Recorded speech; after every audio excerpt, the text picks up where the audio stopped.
Estamos começando aqui mais um programa, O Avesso do Avesso.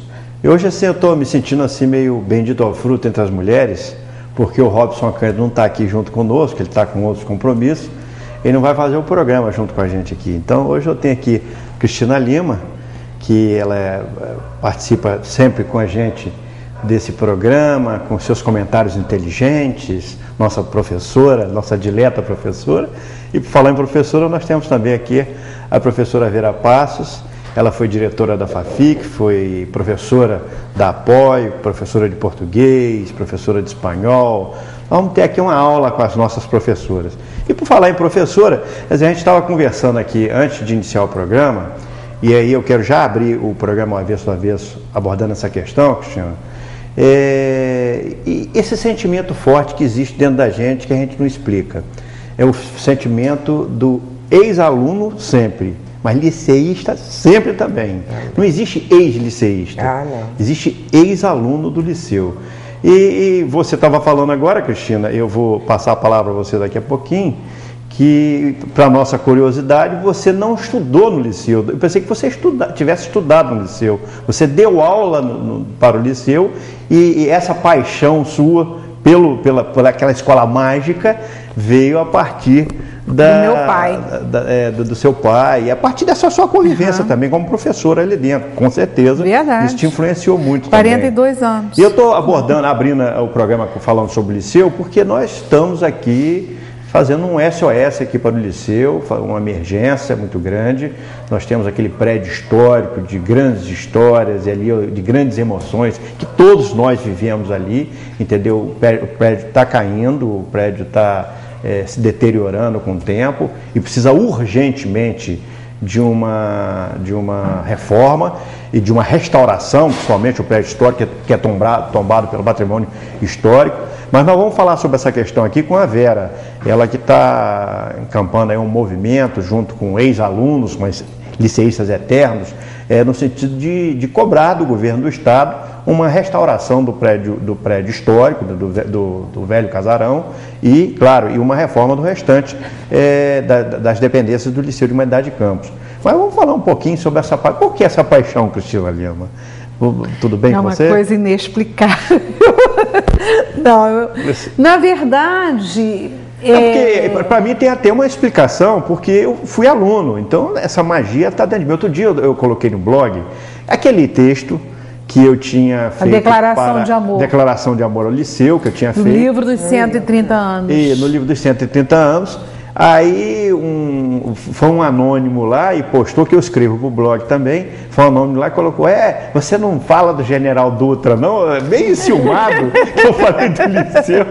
Aí, claro, a gente gosta do General Dutra, mas é outra fase da vida da gente. Agora, o liceu é uma coisa que marca profundamente a gente. Por que isso? Na verdade, eu sou filha de uma professora, sou sobrinha de professores, né? E todos eles, minha mãe, minha tia Elvia, meu tio Geraldo Lima, todos eles lecionavam no Instituto de Educação. Na minha época, Instituto de Educação de Campos. O meu pai foi diretor do Instituto de Educação de Campos. E, embora a minha ida para o liceu tenha tido a mão do meu tio Geraldo Lima, e também a minha mãe, que ensinava música no liceu, até que a escola normal do liceu se transferiu para o Instituto de Educação. Ela, como era professora de música da escola normal, ela foi acompanhando, né, o curso que se transferiu, se instalou no Instituto de Educação. Então, minha mãe também tinha, né, uma ligação emocional com o liceu. E meu pai tinha verdadeira adoração. Né? Ele dizia que estava entre as primeiras paixões dele, a família, Campos e o liceu. Então, eu acho que desse dia a dia, desse relato de que ele dizia que era no liceu que ele, menino pobre, se sentia igual a todos os outros, né? Então, eu acho que isso tudo foi passando para a família, especialmente para mim, até que eu assumo, né, o meu cargo lá no liceu, um contrato de professora na época, no Liceu de Humanidades de Campos, e aí fui dando vazão a essa paixão. Eu acho que a sala dos professores do liceu é uma sala histórica. né? Eu tive ali lições de vida maravilhosas, né?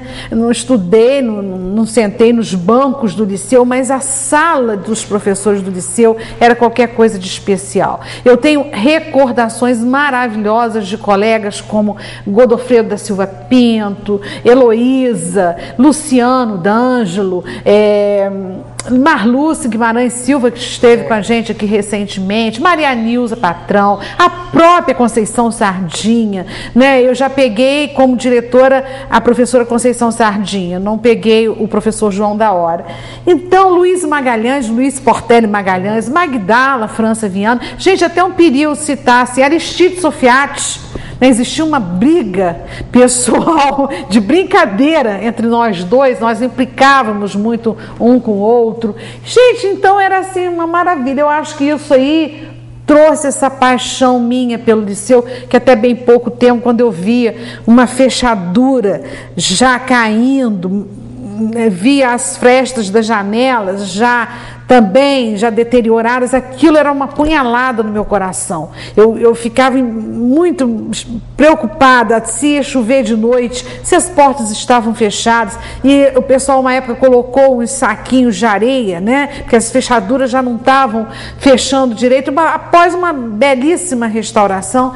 Então eu estava sofrendo muito com esse processo de deteriorização do prédio e infelizmente ou felizmente, chegou a minha aposentadoria no dia 3 de agosto. Né? Ano passado, no aniversário do liceu, você comentou isso. Que eu estava já em processo de aposentadoria, mas não me considero desligada do liceu. Mas vamos falar então um pouco dessa magia com quem tem conhecimento de causa. Exatamente. Também, e que está aí encabeçando um movimento pela restauração do liceu. Vera Paz, é um prazer tê-la aqui junto conosco. E conta um pouco da sua história, conta um pouco dessa magia que o liceu te fascina, te faz fascinada por ele. Eu era tão jovem, tão menina, quando me apaixonei pelo liceu, que não tenho essa consciência para descrever o princípio. Mas esse sofrimento que Cristina acabou de mencionar, de ver essa deterioração gradativa, lenta, progressiva, me faz pensar que a gente ama o liceu do jeito que ama, como se ele fosse um ser vivo. É verdade. Ele não é um prédio, ele não é uma escola, ele é muito mais. Entendeu? Então eu tinha essa paixão de menina, de 9, 10 anos, querer estudar no liceu. E minha mãe não permitiu, porque minha irmã já mais velha, cerca de 2 anos, já estava no ginásio, no Bittencourt, e ela queria que o menor, né, tivesse a companhia da mais velha, não, vai para o Bittencourt também. E lá fiquei o ginásio todo. Quando foi na hora de fazer o 2º grau, eu não quis fazer a escola normal. Enfim, eu realizei meu sonho e entrei no liceu. Então, foi um tipo de amor difícil de realizar, né? Porque tive que esperar tudo por todo esse tempo, mas como valeu.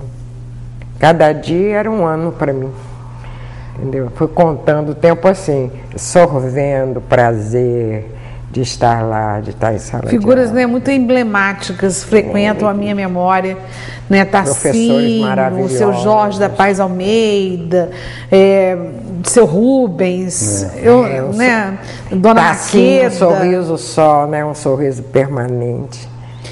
Ô Vera, você tem uma ligação muito forte, né? A gente já percebe que você, tudo que você fala nos seus depoimentos, você coloca muito da nossa praia campista, né? A sua infância, o seu batizado, aquele fato que aconteceu quando você foi batizado aos 5 anos de idade, e já na igreja de Santa Amaro, né, na região. Então existe uma ligação muito forte sua. Eu queria que você relatasse assim, essa questão do batizado, que foi um fato diferente, né? Essa empatia instantânea que você teve com o padre, e depois essa ligação sua muito forte que eu percebo com o Farol de São Tomé. Ah, sim. Começando, quer dizer, a minha ligação com o Farol de São Tomé é anterior ao batizado. Mamãe disse que quando eu tinha 2 anos de idade, ela já me levava para lá, né, com minha irmã. até na região do Rádio Velho, quem conhece Farol, como o Sérgio conhece bem, sabe, era para lá. E eles iam de carro de boa, e isso eu não me lembro, que era muito pequenininha também, né? Mas os meus padrinhos de batismo eram meus avós. E meu avô, ele morreu meses depois que ele me batizou, porque ele, muito adoentado, e havia essa promessa, que eu não sei o que estava empenhado na promessa, mas era que o batizado fosse na igreja de Santa Amaro. E sempre esperando as melhoras dele, de saúde. E o tempo foi passando e eu passei dos 4 anos, já era setembro, em março eu já faria 5 anos, enfim, marcaram o batizado. Aí fomos para Santa Amaro no trem, meu pai era ferroviário, então eu sempre escolhi esse meio da gente. Você morava aqui em Campos, na cidade? Eu morava aqui, ali pertinho do Instituto de Educação, quase em frente. Aí fomos, mas chegou lá, meu pai desceu, foi falar alguma coisa lá com o pessoal de estação, porque ele era ferroviário, no instante ele tomou, foi para lá. E acho que a família, e meus avós, minha mãe, minha irmã, eu nem sei mais quem poderia ter ido junto, ficou aguardando por ele, e ele não sabia que estava sendo aguardado para voltar, ninguém desceu na estação. De repente o trem começa a se pôr em movimento e ninguém podia descer, né? Quando o trem em movimento, vai para onde, o trem rumando em direção ao Farol. E era um atalho que havia para fazer um retorno, uma manobra de retorno. Devia estar aproveitando o trilho do General Machado, né?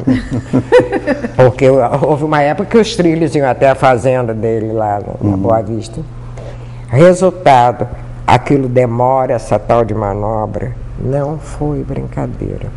Quando o trem regressou, papai estava vermelho, ele de moreno ficou vermelho na estação, que fomos para lá. Havia viva alma na igreja. Não tinha mais ninguém. Acabou tudo, no dia domingo, acabou tudo. Aí, os adultos foram lá dentro falar com o padre, mas aqui em Campos, eu era mimada pelo avô, pela avó, ainda mais que era um padrinho. Aí comecei fazendo um monte de ameaça. Não boto, na minha boca não bota sal, não quero, se puser vou xingar. Ameacei de tudo quanto foi jeito. E eu acho que mamãe, ao ir lá pedir para fazer o batizado, porque você viu um batizado custoso como esse, por conta de doença, protelado, eu com mais de 4 anos, beirando 5. Ainda não batiza? Naquele dia, tinha que batizar. Aí foram lá falar, ele chamava-se Dom Bonifácio, era um estrangeiro, altíssimo, uma pessoa boníssima.